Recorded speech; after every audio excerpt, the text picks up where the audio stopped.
Engineering Mechanics Lecture 1, Lecture Wise Revision.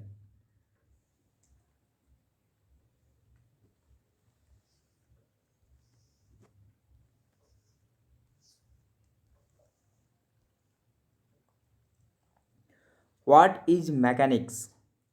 Mechanics is defined as a science that describes and predicts the conditions of the system either at rest or under motion under the action of forces. It consists of the mechanics of time bodies, rigid bodies, engineering mechanics, deformable bodies, fluid, continuously deformed bodies, both are deformable. So we have to study only the mechanics of rigid bodies. Classification of mechanics mechanics दो तरीके के divide किए गए हैं, rigid bodies, deformable body. Now rigid bodies also further divided into static or dynamics. Static means engineering mechanics portion. Also dynamics is some portion of engineering mechanics. Is very important. Solid mechanics. Deformable body is also classified into two types, solids and fluids, in which solids also divided into two types, statics and dynamics. Statics का study जो करते हैं हम उसको सोम बोलते हैं, strength of material. और dynamics, solids का दूसरा पार्ट डायनेमिक्स होता है जिसको स्टडी करते हैं वाइब्रेशन में जाकर. Okay, first degree of freedom, second degree of freedom, इस तरीके से हम लोग पढ़ते हैं. जैसे नेचुरल वाइब्रेशन, डैम्प्ड वाइब्रेशन और फोर्स्ड वाइब्रेशन, इस तरीके से हम लोग स्टडी करते हैं. But in deformable body, other sides fluids is also divided into two further types like statics and dynamics. और स्टैटिक्स और डायनेमिक्स कंप्लीट स्टडी होता है हमारा as a fluid mechanics. So here engineering mechanics में हमको static engineering mechanics पढ़ना है, dynamics पढ़ना है और थोड़ा बहुत डायनेमिक्स वाइब्रेशन पढ़ना है. बस यही हमारा सिलेबस है. अब हमारा आता है engineering mechanics. Static of rigid bodies जो सिलेबस है वो उसका डायनेमिक्स ऑफ रिजिड बॉडीज को मेजर पोर्शन और dynamics of solid deformable bodies. Syllabus of engineering mechanics, इसमें हमारा आ जाता है सिलेबस ऑफ इंजीनियरिंग मैकेनिक्स में दो पोर्शन, स्टैटिक अलग है, डायनेमिक्स अलग है. दोनों पोर्शन को क्लियर दिखाया गया है. फर्स्ट में हमको पढ़ना है forces, types of forces, different equations, Newton's second law को छोड़कर फर्स्ट लॉ और थर्ड लॉ दोनों पढ़ना है. स्टैटिक में इक्विलिब्रियम इक्वेशंस पढ़ना है हमको, टू फोर्स इक्विलिब्रियम पढ़ना है, थ्री फोर्सेज इक्विलिब्रियम पढ़ना है, centre of mass and centroid. But in other side dynamics में हमारा पढ़ना है Newton's laws of motion, second laws of motion Newton's का. फ्रिक्शन में हमको पढ़ना है static friction, mainly kinetic friction और लिमिटिंग फ्रिक्शन. कुछ नहीं होता है, स्टैटिक फ्रिक्शन का मैक्सिमम वैल्यू को हम लोग लिमिटिंग फ्रिक्शन बोलते हैं. तो आप कंफ्यूज ना हो कि हमको तीन फ्रिक्शन पढ़ना है, मेनली दो ही होता है, स्टैटिक फ्रिक्शन और काइनेटिक फ्रिक्शन. ओके, और रिजिड बॉडी रोटेशंस जैसे rolling, free body diagram, natural vibrations of single degree of freedom. What is solids, sorry, what is statics? Mechanics of rigid bodies at rest is known as statics. For example, bridges, trusses, RCC structures, reinforcement concrete cement structures और steel structure, roof of the platform, roof of airport. ये सारे के सारे structures और super structures हमको, ये structures होते हैं या सुपर स्ट्रक्चर होते हैं. स्ट्रक्चर का मतलब जिसका डिग्री ऑफ फ्रीडम जीरो हो, नोन एज फ्रेम और स्ट्रक्चर. सुपर स्ट्रक्चर का मतलब है जिनका degree of freedom less than 0 हो, डेट इज कॉल्ड निगेटिव हो। यहाँ तक कि आपको पता होना चाहिए रूफ ऑफ प्लेटफॉर्म 80 से 90 डिग्री ऑफ फ्रीडम निगेटिव होता है। रूफ ऑफ एयरपोर्ट 200 से 250 में निगेटिव होता है, क्योंकि जितना ज़्यादा निगेटिव डिग्री ऑफ फ्रीडम होगा उतना ज़्यादा स्ट्रेंथ होगा हमारा फ्रेम और स्ट्रक्चर का।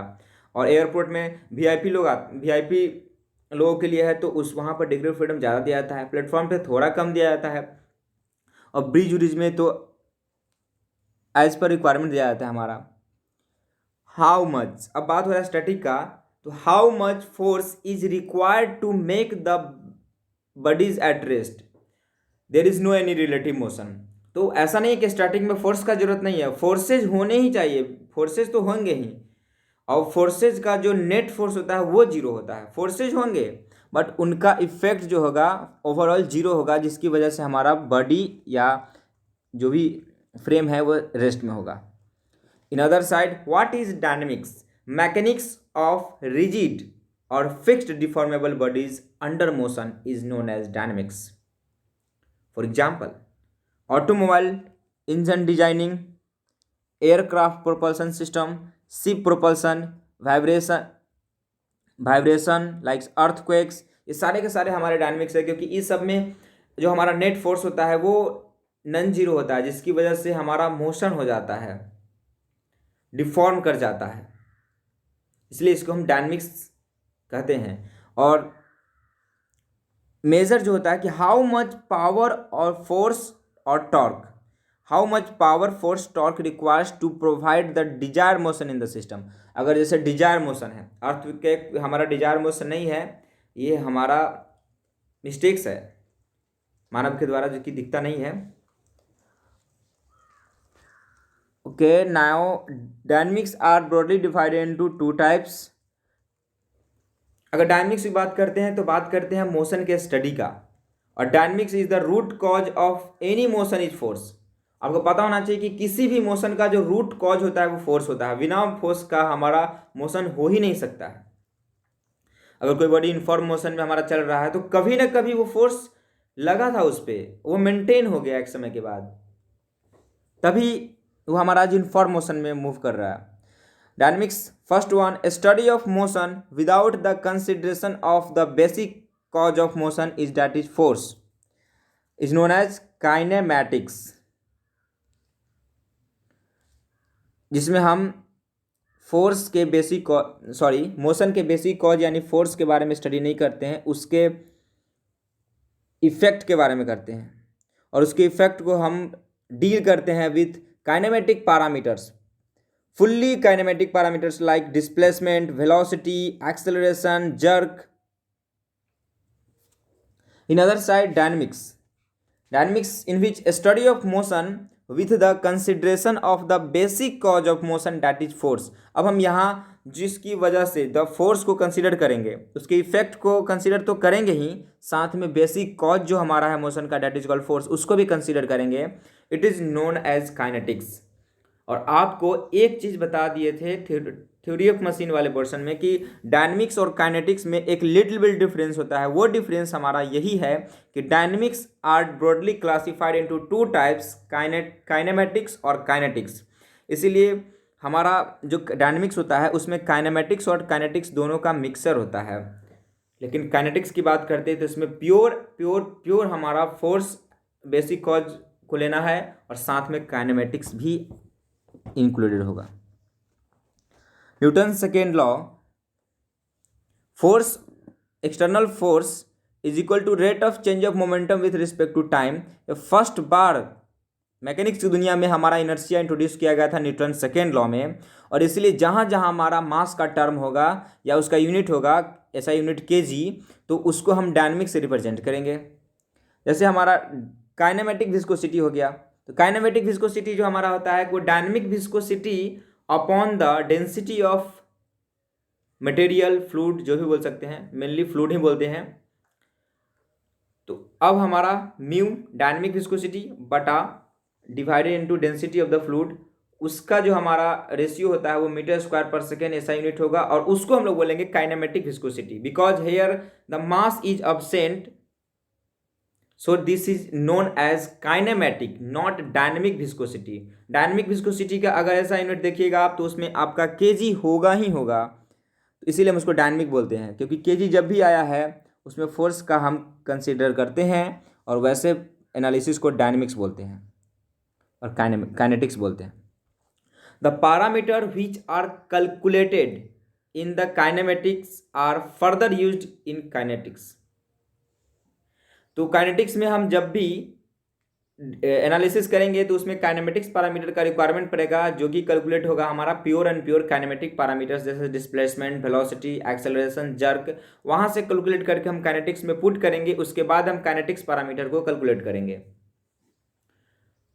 इन kinetics study is being done by consideration of forces, therefore we apply Newton second laws.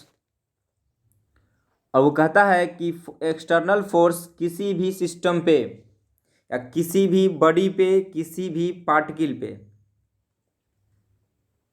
Mainly बात करेंगे हम यहाँ पार्टिकल की, क्योंकि number of infinite particles consist of body. अगर हम पार्टिकल्स का एनालिसिस कर लेंगे तो उसको हम बॉडी में कुछ सर्कमस्टांसेस को यूज करके हम उसको भी अप्लाई कर सकते हैं।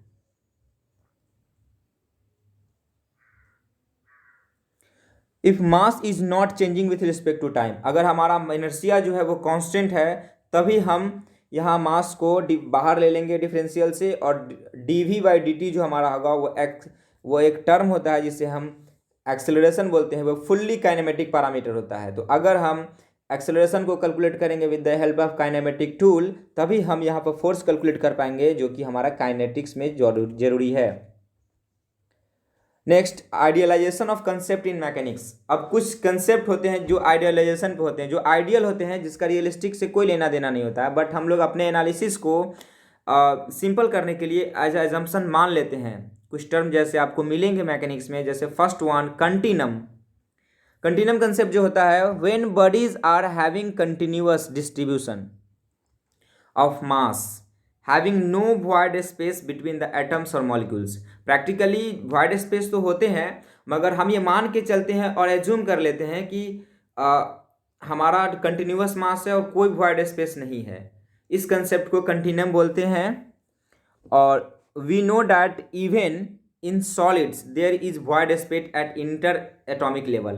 बिल्कुल सही बोला कि इंटर एटॉमिक लेवल पे सॉलिड्स में भी आपका void स्पेस होते हैं। गैसेज और फ्लूइड की बात तो अलग है, but if size of body is sufficiently good then we can assume the interatomic spacing to be zero. हम लोग एज्यूम कर लेंगे, अगर हमारा सिस्टम का डायमेंशन जो है वो काफ़ी ज़्यादा है इन कंपेरिजन टू गैप, तो हम उसको कंटिन्यूअस एज्यूम कर लेते हैं। We will treat the body as continuum, तो हम उस बॉडी को एज अ कंटिनम ट्रीट कर लेते हैं। तो आपको कन्फ्यूजन नहीं होना चाहिए, हम कंटिनम का मतलब सिंपली समझ सकते हैं कि हम बॉडी को एज अ कंटिन्यूअस ट्रीट कर रहे हैं।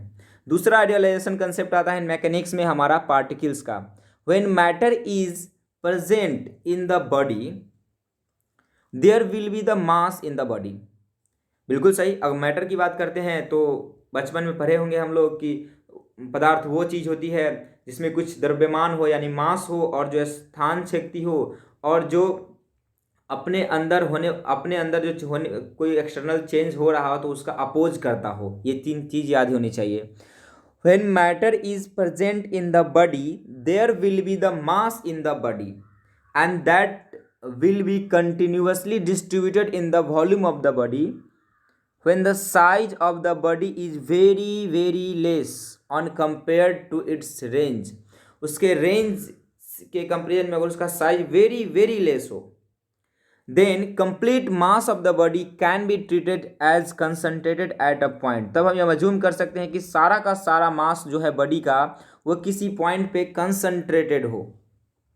This concentrated point is known as particle. Practically ये पॉसिबल नहीं है कि किसी पॉइंट एक पे ही हमारा सारा मास एज्यूम हो, कंसंट्रेटेड हो, बट यह हम मैकेनिक्स को सिंपल बनाने के लिए एज्यूम कर लेते हैं।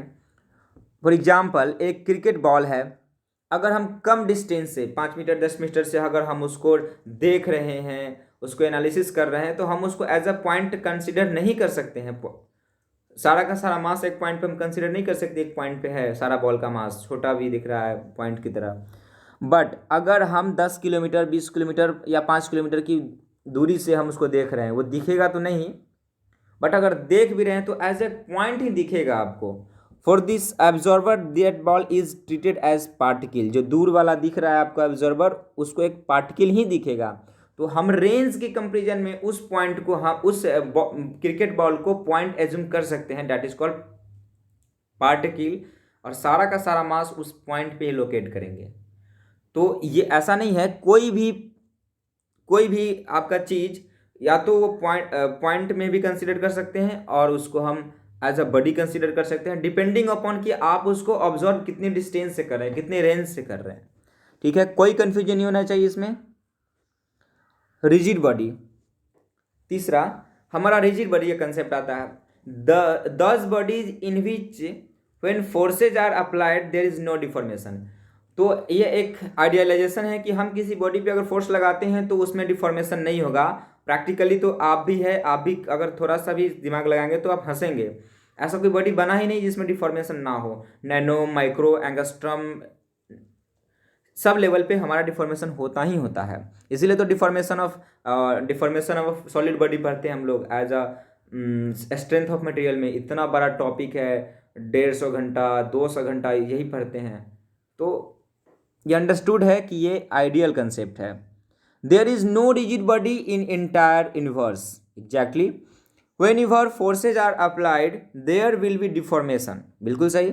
But if the deformation is negligible in microscopic level, at microscopic level as compared to the size of body, then the deformation of the body treated zero. Okay, body can be treated as rigid body. For example, bridges, wheels। अब बड़े बड़े wheels है तो उसमें deformation को हम negligible लेते हैं कि हमारा टोटल राउंड होता है। एक्चुअली जो हमारा रिम होता है, जो रिम होता है फ्लाईव्हील टाइप का, तो वो जब रोटेट चलता है ना तो एक हर जगह हर एक इंट्रैक्शन से ना वो डिफॉर्म हो जाता है। अगर हम मैक्रोस्कोपिक लेवल की बात करें तो हमारा सर्कुलर ही मान के चलते हैं, बट माइक्रोस्कोपिक लेवल पे कितने कितने मतलब इरेगुलर शेप मिलेंगे आपको, वो सर्कुलर तो परफेक्टली है ही नहीं। ब्रिजेस में भी है, दूर से दिखने पर ब्रिज लगता है रुका हुआ है, सब कुछ नॉर्मल है, बट अगर माइक्रोस्कोपिक लेवल पे जाए तो वो डिफॉर्म होते रहता है कंटिन्यूअसली।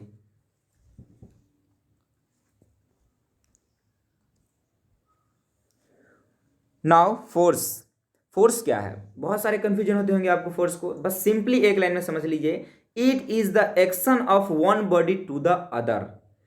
यह अगर बात दो बॉडी का हो तभी हम फोर्स को अप्लाई करेंगे। एक फोर्स कैसे लग जाएगा? एक फोर्स किसी न किसी फोर्स पे लग रहा होगा, दूसरा लगा रहा होगा, इसीलिए if it is the action of one body to the other.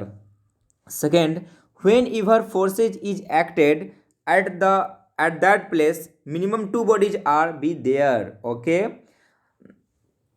one body which is applying force, other body on which to force is applied. Sorry, TWO नहीं होगा यहाँ पे, TO होगा। Here we have to study of both bodies, हमें यहाँ पर दोनों body के बारे में स्टडी करना है। By which, on which force is applied, बिल्कुल सही। और नोट पॉइंट आपको जब भी मिलेंगे तो समझ लीजिए कि ये आपको दिमाग में 2 3 4 बार मतलब पढ़ के ना ये रखना है, कभी भी काम दे देगा ये कंसेप्ट में। If the force is acted on the body but there is no other body which is applying force, then the force is a pseudo force or artificial force which is not real।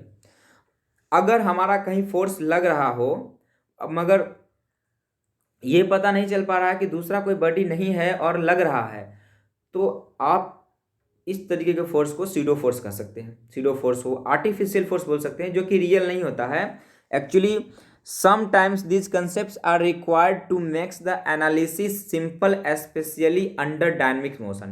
Dynamic motion में एक specially हम इस तरीके को treat करते हैं, अपने analysis को सिंपल बनाने के लिए इस कंसेप्ट का यूज करते हैं। तो ये रियल नहीं है, ये एक एज्यूम है जो हम लोगों ने बनाए हैं।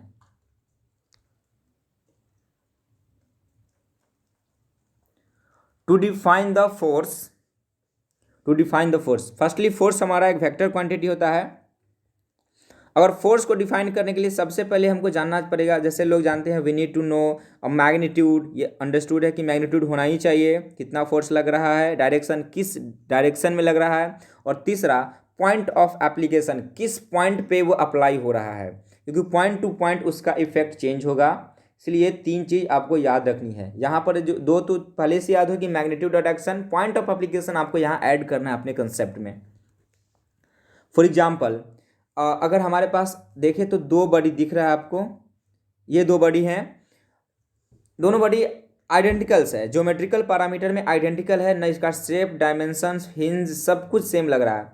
एटलीस्ट आप देख रहे हैं यहाँ पर, तो फोर्स भी आपको 4 न्यूटन का लगा रहे हैं, दोनों सेम है, फोर्स भी सेम है, डायरेक्शंस भी सेम है, बट पॉइंट ऑफ एप्लीकेशन जो है यहाँ वैरी कर रहा है। एक जो है हिंज पॉइंट से कुछ डिस्टेंस पे है, एक उससे कम डिस्टेंस पे है। तो force magnitudes directions is force magnitude and direction is same but point of application is different, therefore motion is different। अब हम यहाँ बोल सकते हैं कि हमारा मोशन भी डिफरेंट है। अब बात आता है कि ग्राफिकल रिप्रेजेंटेशन ऑफ फोर्स, हम फोर्स को किस तरीके से दिखाएंगे ग्राफिकल रिप्रेजेंटेशन, तो सिंपली बाई एरो से दिखाते हैं। तो लेंथ ऑफ द एरो होता है वो फोर्स के मैग्नीट्यूड को डिनोट करता है, और जो हमारा जो फ्रॉम टेल टू हेड जो डायरेक्शंस होता है वो एरो का डायरेक्शन हमारे फोर्स के डायरेक्शन को रिप्रेजेंट करता है। आपको दिख रहा होगा ये एरो, इसमें टेल और हेड दोनों है, और जो अमाउंट है मैग्नीट्यूड का वो हो गया, और जिस डायरेक्शन में जा रहा है वो डायरेक्शंस हो गया। यूनिट आप भी जानते हैं, न्यूटन्स होता है फोर्स का, रिप्रेजेंटेड बाई कैपिटल N।